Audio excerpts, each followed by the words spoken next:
Hello, everyone. This is the Revolutionary Think Tank podcast. If this is the first time here, this is a podcast about political commentary, protest music, and revolutionary thinking. My name is 4IS, and this is my co-host, Mr. E. So, Mr. E, how are you going today? I am very well, 4IS. How are you? Yeah, I'm going pretty well, and we have another special guest today.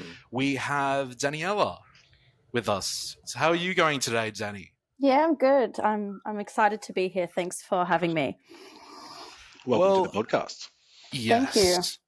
And if you'd like, would you like to introduce yourself? Yeah, why are you here, Dani? Why has 4IS invited you? What is this all about, 4IS? Tell us. Well, okay, I'm hoping to eventually come to a very interesting question, but I think Dani and I have been discussing a very interesting topic with her expertise, because she's actually a dating coach as well as a counselor. And we were actually going back and forth, and I wanted to explore the idea of dating as a commodity.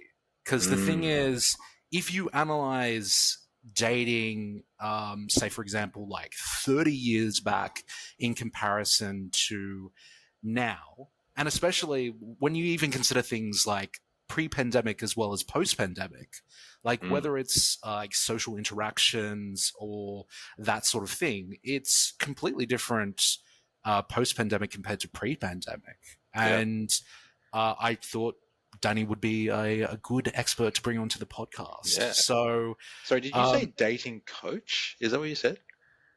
Yeah. Yes. Yeah. Okay, so what is a dating coach? So I'm a dating and self-worth coach. Okay. So I'm also a certified counselor, but my passion is helping people love their authentic selves, to grow their self-esteem and their self-worth before they attract a romantic partner. Right. Okay. Very interesting. And so you look at the person prior to going beyond that. Yes. That's fundamental, is it? Yeah, I do coaching sessions or try to understand what's going on for the person whilst they're dating. So there's a lot going on. They might think it's, how do I get this guy? What do I text? But it's actually going deeper into what's really going on in their behaviors and patterns when dating. Right. Okay. And so at what point does a dating coach get involved then, prior to someone going out into the dating scene, or well into it? Do people engage someone like yourself after a while of dating someone, or? It could be before, before they're ready. It could be during, and it can be after. It could be through heartbreak, breakups. It could be when they're newly single. It could be when they're in a relationship and they're not sure what's going on. So it could be, any part of their journey, they can see a dating coach. And as an expert in the field, what is your preferred entry into that spectrum? Do you prefer to be there before people get involved with somebody else, so you can kind of see them through it, or is there a best part of that process for you? It's ideal to do the work before you date, but it's never too late. It really is never too late to work on yourself. Right. Very interesting. I must admit, I didn't know there were such things as dating coaches. And that's why that's an important segment that we have here on the Revolutionary Think Tank podcast, is to try and figure out all the various forms of work that are out there and all the various things that people do to help each other out. So I must admit, I've never heard of this before, but it sounds like it could really help a lot of people out there. And do you find that your work provides people with a lot of assistance? Yeah, absolutely, because I go through people's patterns, limiting beliefs, self-sabotage, because a lot of people are, wanting to meet someone and they're not sure what's going on and why they're not meeting anyone, or if they're doing anything wrong on dates, or why they're attracting the same type of person or not getting a text back, and they need help. They need an outsider, someone else, to kind of see what's going on. So, yeah. Okay, and one last question before 4IS takes over, because I Mm. know he really wants to, but this is more about you as a person then and how you relate to work. Do you find your work fulfilling? Yes, yeah, absolutely. I've loved it for so many years, and yeah, it's a huge passion of mine. And it might, dating coach probably isn't the right word for it, because I haven't thought of, like, there's no word that really depicts what I do. But people might think it's dating, but it's actually more about self-love and self-worth. And then as a byproduct, you can then attract the right partner. So I love helping people not settle for less in life, and to come out empowered and feeling good about themselves. So it's not about meeting someone. I'd rather them feel good about themselves than meet someone tomorrow. So that's not the point. So yeah, it's very fulfilling. Well, I'm very glad for you. It sounds like you are truly liberated then, if you find fulfillment in your work. So congratulations to you. Sorry for us. I'll stop talking now. All No, yours. no, they were relevant questions. And to be honest, actually, it was what you were talking about right then was actually a question that I had about, I guess, your profession, your role, is like, how is dating actually connected to self-worth? Because you're basically saying that they're very interlinked. So, like, I guess, how are they interlinked? Like, from your professional experience? Yeah, it's how you feel about yourself could really, just in all areas of life, dating, work, friendships, it's important to, if you've got low self-worth and you don't believe what in the type of person that you want to attract, you're going to attract the wrong people, and you're going to attract people that are not compatible for you, or that treat you wrong, and you might think that's what you deserve. And that's why you will settle for less, and settle for breadcrumbs, and settle for abuse, and all of that. So working on yourself and what you want and who you are and what you deserve is really important. And then you won't settle for that type of behavior in other people. There are some huge working class kind of consciousness themes going on here for us. I hope you're picking up on these vibes. Yes, I am. And I guess where I wanted to kind of follow up with that is taking what you've just talked about, Dani, dating apps, because I think this kind of ties in with what we've previously discussed in terms of like pre-pandemic to like post-pandemic. Like, what actually has been the impact of technology? Like, has it demonstrably changed like how the dating scene actually works? Like, what's your opinion? Yeah, absolutely. Dating apps, I really don't like dating apps. I'm sure it has worked for some people. There are a lot of success stories, but I think for the majority, they don't work for people. They're highly addictive, and they create really poor, low self-worth. And I've got a lot of issues with dating apps. So I don't know if you want to go into them, but I do have a lot of issues with them. Please. Why are they addictive? They're made kind of like the pokies or slot machines, So, you get your quick fix, whether or not you get a match or not, serotonin and all that comes in, oxytocin. And I think, the stats are that people only speak to less than 10% of their matches. So a lot of people are just on their phone, just playing a game. It's a game to them, and they have no intention of meeting people in person. So they're fine with having a pen pal, and everyone is seen as disposable. So even if they go on a great date, they're thinking of the million other people that's on the app and who else they could talk to, and if the grass is greener. So that's one problem. And the second is lack of accountability. So because you can connect with anyone in your city, state, wherever, before dating apps, you'd meet someone, you can meet someone at the gym, at university, at work. So you'd have mutual connections and mutual, like a community. And therefore, if you acted poorly or ghosted, or you acted badly on a date, that would come back bite you on the ass. So you wouldn't want to be embarrassed, and you would be on your best behavior. But now there's no accountability. You might never bump into that person ever again. And so they can treat you like shit, and they might not text you after a date, or they might ghost you, and there are no repercussions. There's no consequences. And so everyone is treating everyone really badly on the apps, and they don't care. And that's the standard at this point. So yeah, there's no responsibility on these yes, apps. And so if there's no social responsibility, you think that that has some tie to its addictive quality? of vindictive quality. Sorry, it's addictive Oh, quality. addictive. Yeah. It's very how it's made as well. The app itself, and just all the flashy things and the premiums, and buy this, you can stand out and get more matches.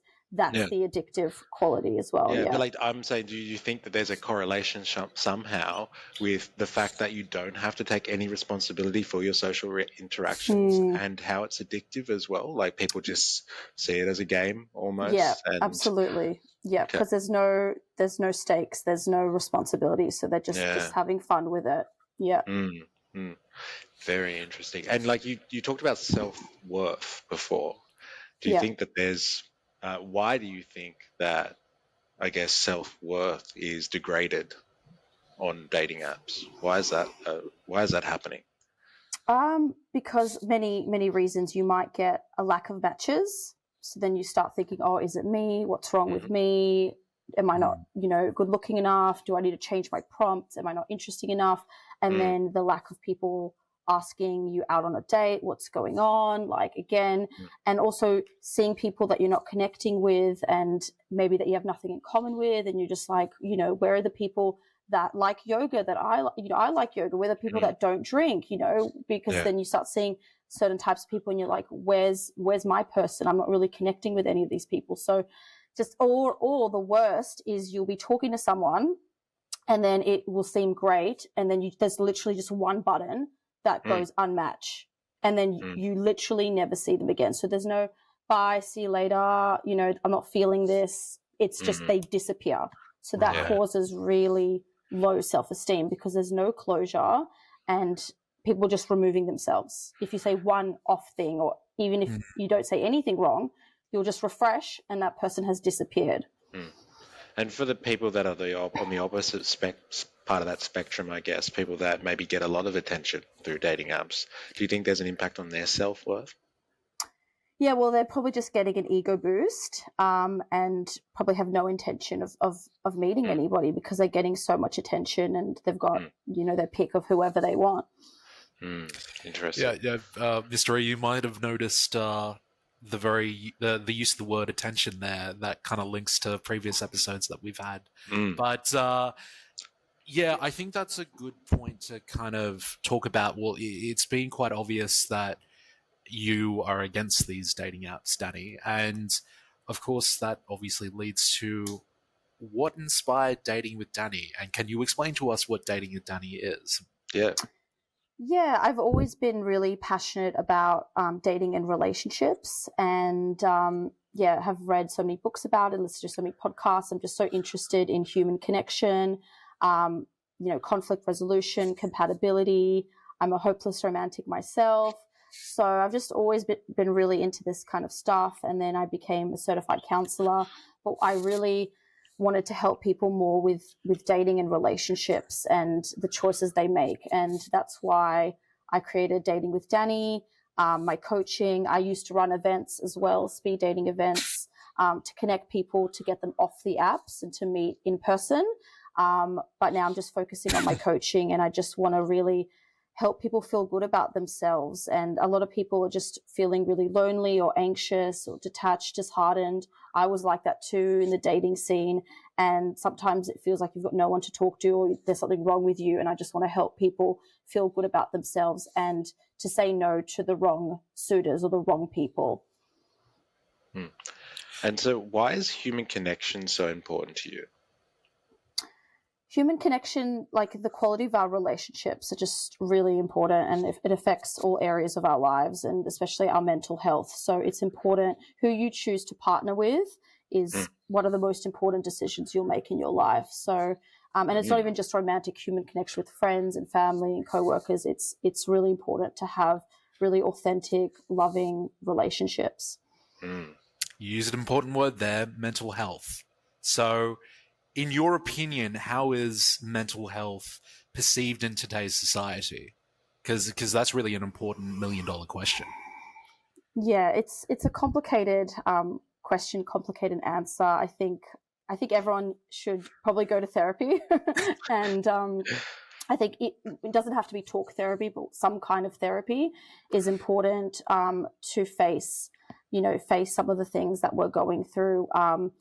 And yeah, that's just the only way to do it, really, is to talk about it or to feel it, to cry it out, and to not suppress it, because our society likes to suppress uncomfortable feelings through addictive behaviors, through, it could be anything from sex addiction, shopping addiction, drugs, alcohol, being a workaholic. So it's important to really feel what's going on, and everyone has some kind of trauma or experience that, it's important to really reevaluate and talk it through with a professional, and not just take pills to cover it or any of that. Is just to really start processing some difficult emotions that maybe people don't even know they have. It could be quite subconscious as well, and that would affect your mental health, and that would affect also your dating life as well. Okay, is that a perception that you've adopted post-pandemic? So as in, it's much more relevant for you to kind of have that perspective, say, in 2023 in comparison to, say, 2019? Yeah, I think, mental health has probably gotten worse since the pandemic, or maybe there's just been more of an emphasis on it. But it was before the pandemic too. Like, it's just so important to focus on, some of the trauma that you've gone through in life. But I think now more than ever, from the pandemic, people are more anxious, socially anxious, don't know how to talk to each other. So it is really important to do that inner work now as well. Yeah. Yeah, because wasn't that the thing with the pandemic, is that a lot of people stood back from where they were? Like, obviously there were people that just struggled on the day-to-day, but there actually were a section of society that were, because they were working from home or that sort of thing, they were to step back from their life and be like, oh, actually, should I be doing X or should I be doing Y? And then they reevaluated themselves and went on. Like, is that a progression of that reevaluation of mental health, or people at least starting the process of a much more healthy way of perceiving themselves? Like, am I on the right track there? Or I feel like that some people went internal, and really, like, the stuff came up and you couldn't run away from it, Right. So they did go to therapy and they did the inner work, and they started, running or creating better habits for themselves. But then there was the other person, the other side, 50% or whatever, that went the other way and actually started drinking more and started smoking more and started suppressing more. So it went either way, to be honest. And how does human connection help with those things? With addiction? With, any of those kind of negative consequences of being in isolation or whatever you were describing before. How does having better human connections, I guess, alleviate some of those issues? Yeah, so they've definitely proven that human connection definitely can alleviate addiction. So It's really important that we do feel loved, we feel seen, and we have people that we can really talk to, people that can support us. And loneliness is the number one cause for addiction. Okay. And that's been proven. So that's why it's so important to have that human connection. And what about mental health, as you guys were just talking about just before? How does having good human connection, I guess, good quality human connection help with people's mental health? Just being able to, it's important to have friends, to have connection, to have people to talk to when you're going through stuff. Even just being silly with, or just, even just chatting about each other's life, sharing, holding space. That's all really important. It's important not to feel alone. And most people do feel really alone, even if they've got friends. It's important, kind of the quality of our friendships, not the quantity. So it's about the quality as well. Yeah. Because one of the things we talk about a lot on this podcast is, like, I guess, revolutionary societies, critiquing capitalism, and looking at maybe, alternatives to that being things like socialist societies or a communist society. And one of our biggest gripes with capitalism is the attack on kind of, working people generally, but like attacking them from the angle that they are forced into kind of a working existence which detracts from their social existences. So in order to, work a 9 to 5, or just, work enough to survive in this modern world and keep up with the cost of living and everything, you need to sacrifice pretty important connections with other people, usually your family, but not only that, maybe with friends, maybe with just general acquaintances that you see, I don't know, out of the park, or just in the public realm generally. But like, the capitalist system kind of degrades our social connections. And so, like, I'm trying to basically just get from you why you think that social connections or human connection is so important from your perspective as a counselor or a dating coach, or someone who kind of promotes good self-worth. I just want to get a good understanding from your perspective why it's so important to have good human connections, because the constant degradation of human relations through a capitalistic system is, I think, fundamentally one of the biggest problems about it. Like, you can look at it from many perspectives. It stresses people out, it degrades the environment, it impacts on many other factors, but the impact to the individual by slicing them and chopping them up so they aren't able to connect with people is a big one for me. And I think that the ramifications for that, like slicing people away from who they should be spending their entire lives with, has immeasurable impacts, not just on the individual, but as like on society as a whole.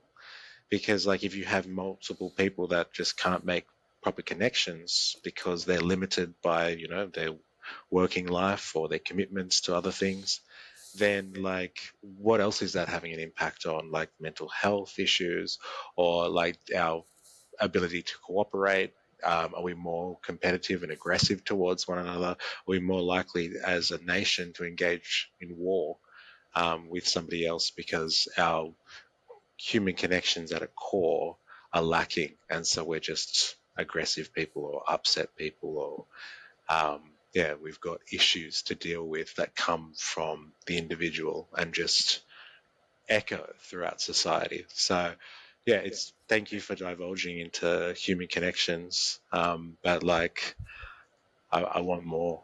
I really want to know, because I thought it was really interesting how at the start, when we kind of asked you, well, why did you get into this in the first place? One of the things you really felt strongly about was why people relate to one another. And I think it's just fundamental to being human, really. We're social creatures. And like anything that allows us to better perceive how we connect with other people is a truly noble cause. So if that's what you're doing, keep up the good fight. Honestly. Yeah, to Because just kind of piggyback on what MysterE was saying, Dani, like, I guess a huge part of revolutionary theory, especially for Karl Marx, is he loves to focus on about working people and the alienation they experience in the workplace. And, having to do your 9 to 5 job, or really when it was back in Karl Marx's time, probably working for like 20 hours and then 4 hours sleep, and then you had to start again.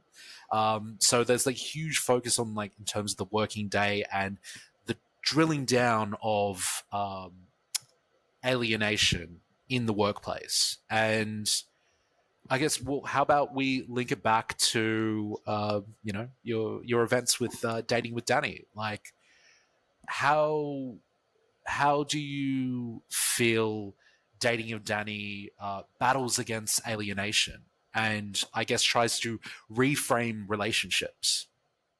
Yep. So I held single mingles and speed dating events to connect people and to get them off the apps, as I mentioned before. And I think that was really good because people were really craving connection. They were craving to meet in person, and it was done in a sober environment, in a cafe, done in the day. I provided conversation menus to help people with more meaningful conversations, as opposed to just talking about, work and have you done this before and all the kind of repetitive things that I've seen at other speed dating events. So I made sure that it was an environment that created connection, and it got a lot of really good feedback, and I'm sure there were lots of matches and some dates and relationships that came from that.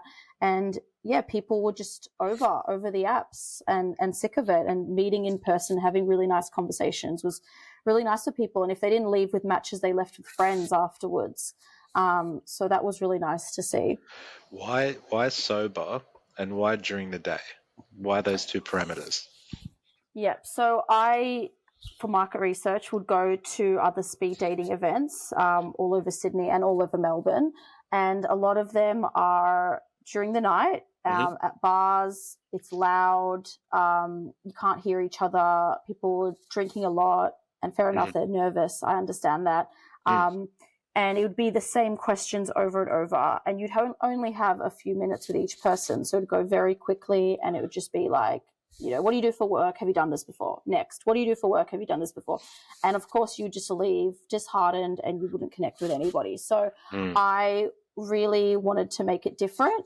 And I wanted to make sure that it was in a sober environment where people could really just be conscious about what they're saying and have a bit more clarity. And in the day, the same thing, just changing up the environment and making it feel a bit more wholesome. So that's why I did that, on purpose. And did you find that people worked better or worse under those conditions? I feel like people did better than what they thought. I think people thought they would be nervous.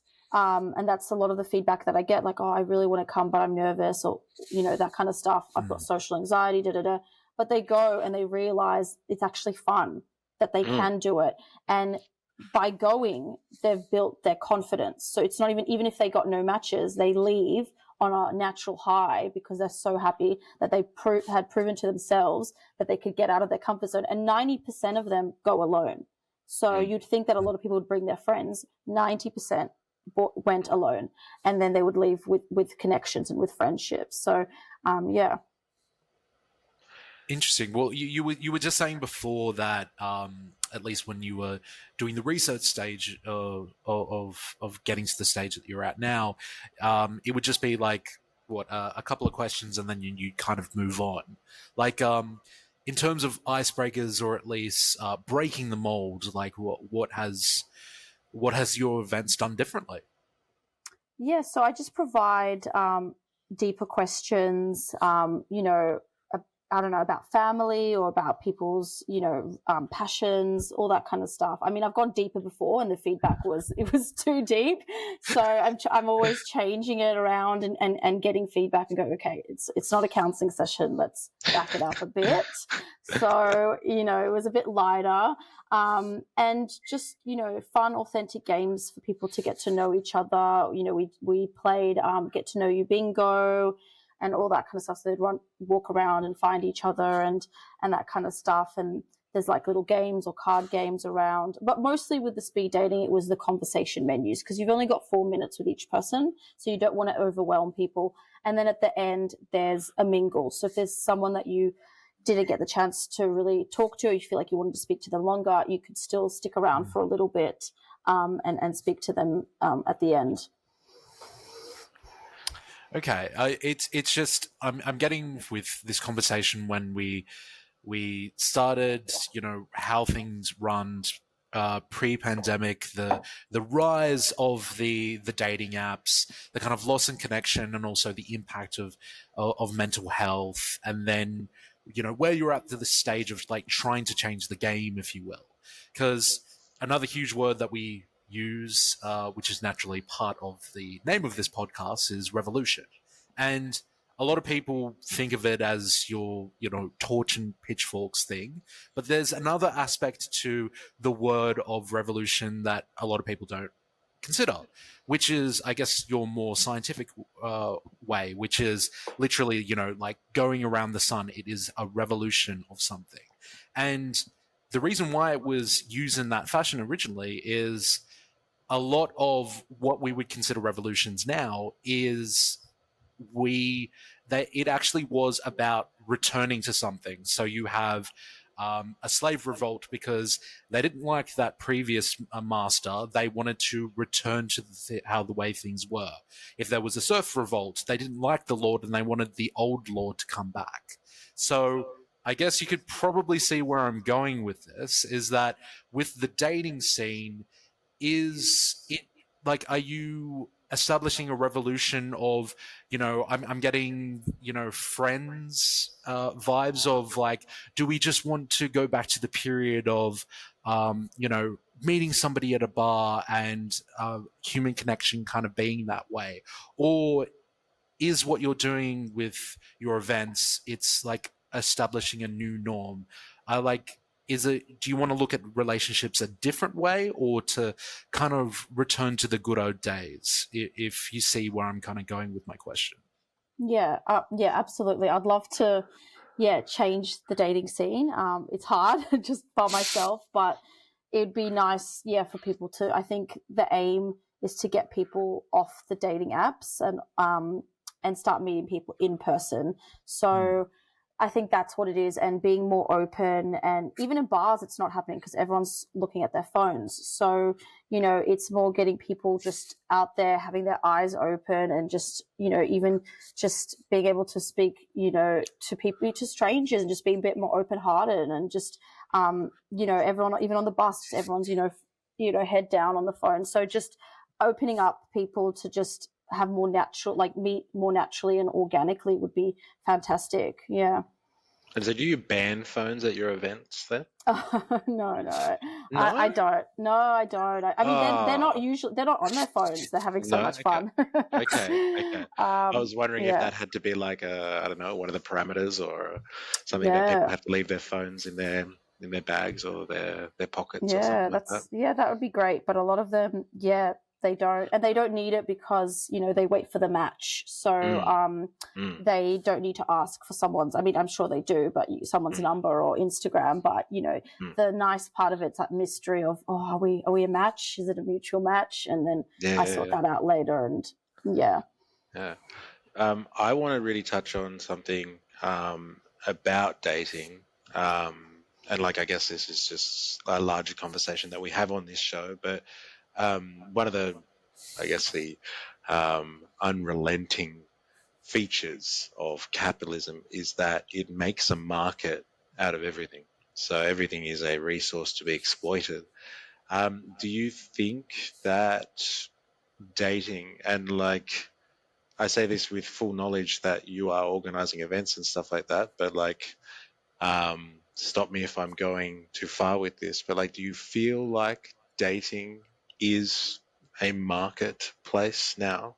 Do you think that there's been certain developments in dating over the last, I don't know, few decades, or maybe even the last few years, as 4AS keeps referring to post-pandemic, that have made the dating scene just a marketplace, and so like purposefully people can't connect like they used to, maybe more organically or at a human scale, and they feel the need to engage in dating apps or larger services that provide them with that, I guess, ability to exist in these spaces more comfortably and takes the hard work out of it for them? Is it a commodity, dating, and is it a market? Is it a marketplace now, and what are the problems with that, or the benefits of that? Have you contemplated this yourself? Yeah, it could definitely be seen as a commodity. I mean, it just depends. Like, it depends what, dating apps, absolutely exploiting people, and even some, maybe some coaches too that might exploit people on their insecurities, or like, the game, a lot of pickup artistry is out there as well. Really exploiting, vulnerable people, vulnerable men as well, how to, do this, do that, to show that you're confident, send this text, so it really depends on the person's intentions. And making sure that you go to the right coach or find people that truly want the best for you. And yeah, it's just up to just discernment really, and figuring out what feels good and what doesn't feel good. And if you go to an agency, how do you feel? Have they tried to get to know you, or do you feel like you're just a number? How do you feel online dating? Do you feel crap afterwards, or do you feel empowered? Sure, if you feel great, some people I know love dating apps. They feel great, they feel empowered, they go on a few dates a week, great. It just depends what suits your personality. So yeah, it just depends. So if there is a level of empowerment from the system, let's say it's something that you've paid for, or something that you partake in where it requires your data or something like that, there's a market feature to it. If there is a level of empowerment from that process, then it is justifiable. In a way. If the person, if the individual if gets the person's something, feeling empowered, if the person is happy to exchange money for a service and they're happy with that service, I mean, I'm not going to say anything about it. I mean, that's just how I feel. So I mean, yeah, if they're happy with the results, same as a PT. If you're paying a PT, you're happy with the results, great, good for you. So if you're not happy with the results, move on, find someone else. So that's how I see it. As long as they're happy, and it might not be about results, because for me, I don't guarantee, oh, you're going to meet the love of your life next week. I can't guarantee that. So for me, it is hard to market myself or even promote myself, because people might go, oh, okay, I'm going to meet someone, but that's not what I do. I help you internally, but that doesn't sound great, apparently, when you're promoting and in the world that we live in. So it is hard because people don't want to do the work. Why would someone want to pay me and face their demons and face really hard things? But that's kind of what I do if you want that byproduct. But a lot of people want the quick fix. Yes. So they're not going to choose me. They're going to choose someone that's more of a matchmaker, saying, I can find you 4 dates a week, if you pay this fee, or, go on the app. So everyone just wants a quick fix, and that's the problem. So with the dating coaches, ones with integrity and with my counseling background, then I can help people with really what's going on, that's going to bleed into all areas of their lives, not just dating and who they're attracting. So like the matchmaker stuff is more of the commercialized end of the dating scene then, by the sounds of it. It's more like a pay service, you expect to get a product kind of thing, and whether or not it's right for you, it doesn't really matter as long as there's numbers and there's kind of things coming out of it. So do you have a problem? You do have a problem, by the sounds of it, with that commercialized element of the dating scene, the dating apps and the matchmakers out there that just I don't have a problem. I don't have a problem with the matchmakers, but I just more the dating apps because of how addictive it is. But the matchmakers, I mean, they're also doing the best they can, but unfortunately, the clients have different demands and expectations. So that's why they're not qualified counselors and therapists. They're there to bring the people, bring the numbers. So that's their job, I guess. And it's completely different to what I do, but I don't have a problem with it. It's just a different service. Yeah. Right. But it's the people then, the customers, by the sound of it, that are actually driving this. They have instant gratification needs. And that is definitely a product of living in a market society and consumer culture and all that sort of stuff. So it must be, and it makes sense if it is anyway. It's kind of a feedback system.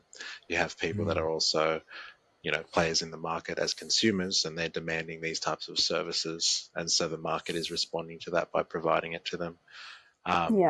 Interesting. Thank you. Because I wasn't sure if it just was limited to dating apps, because, you seem quite passionate when it comes to dating apps and kind of their destructive force on the whole dating scene. But like just the commercialized nature of dating, is that a problem?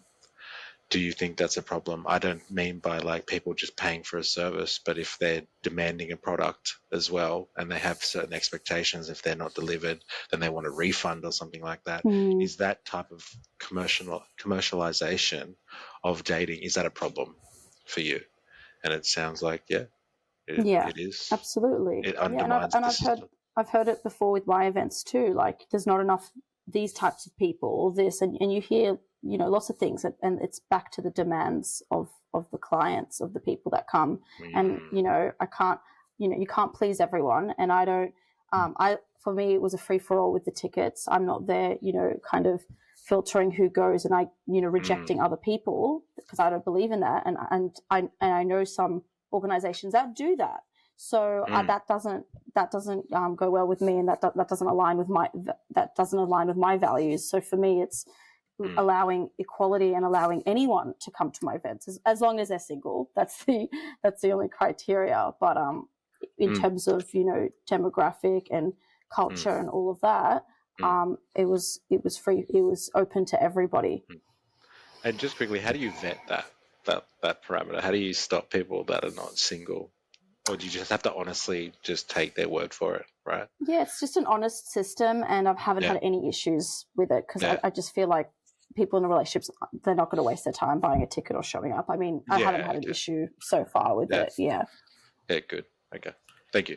Cheers. I kind of want to link what you've said previously about being a counsellor, and then what we were, kind of just discussing with your experience as a dating coach. And could it be that we are programmed by society to kind of value romantic connections over other relationships?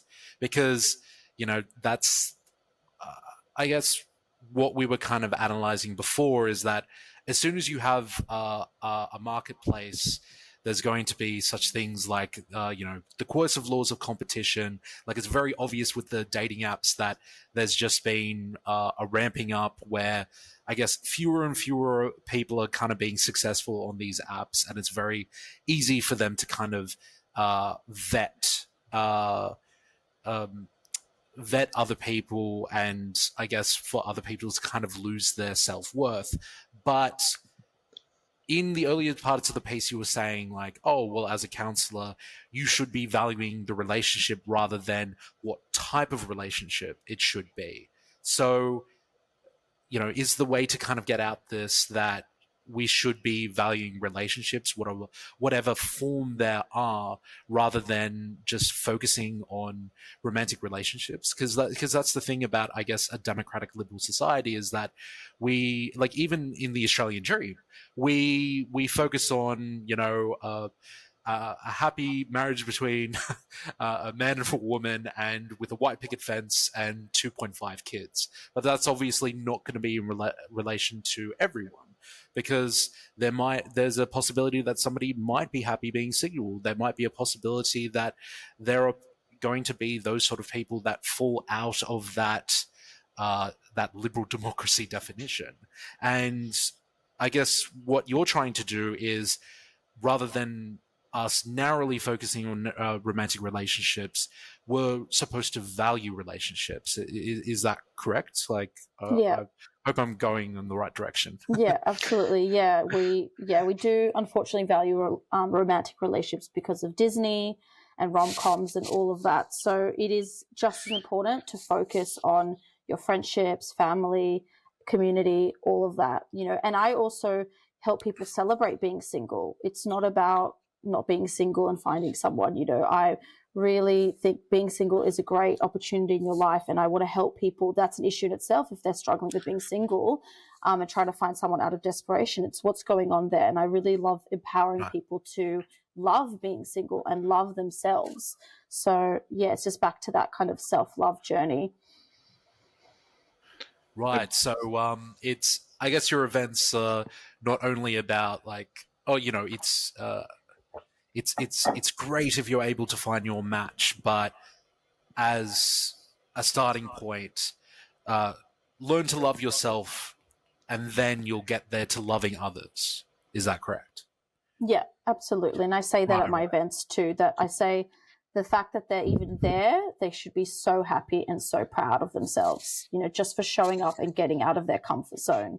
And that does increase self-esteem and confidence just by showing up. So yeah, and then the rest is just an added extra if they make friends, if they meet their match, but just proving to themselves that they can do difficult things and that they can get out of their comfort zone, and that they can meet new people is really the reason that I do it, and that I get to see that happening in real time is really nice.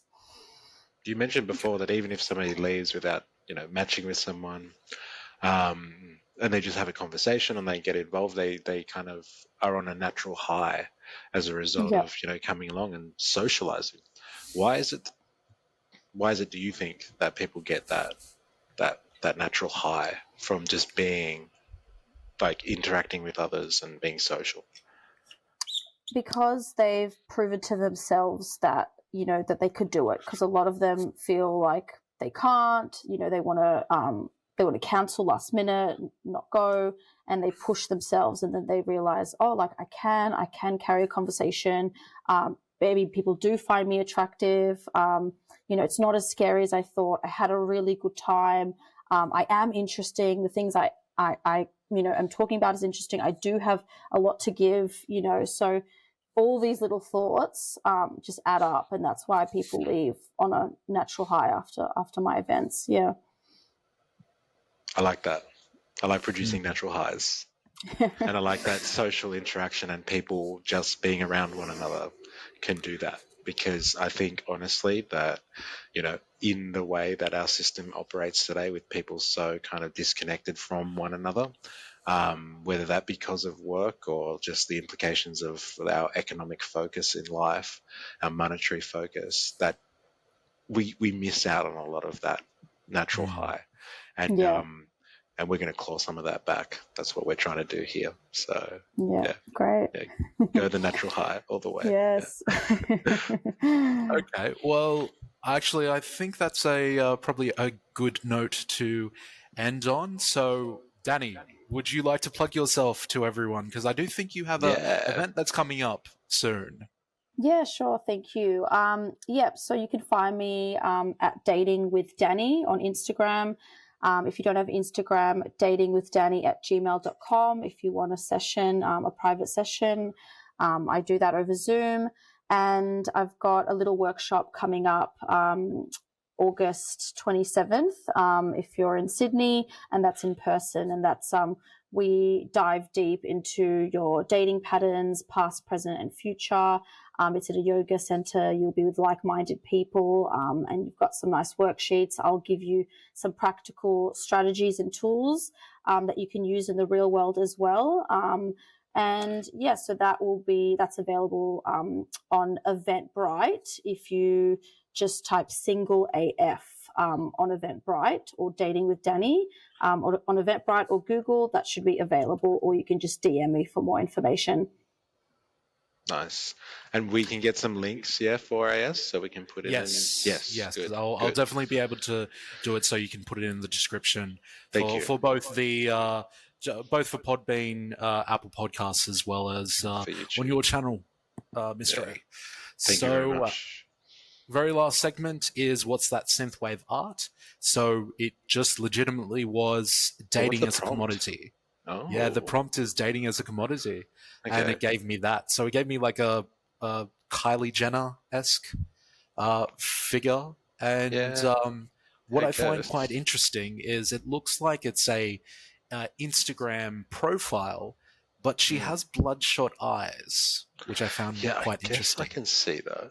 Yeah. And I guess it kind of neatly ties into everything that Dani was talking about today. I guess with that, thank you, Dani, for joining us today. Yes, thank you very much. Thank you for having me. This was great. And to sign us off, remember everyone to keep thinking and keep learning. And to sign us off, MysterE, I'll hand it over to you. Thank you very much, 4IS, and to all of you out there, please remember, I am, you are, we are a MysterE.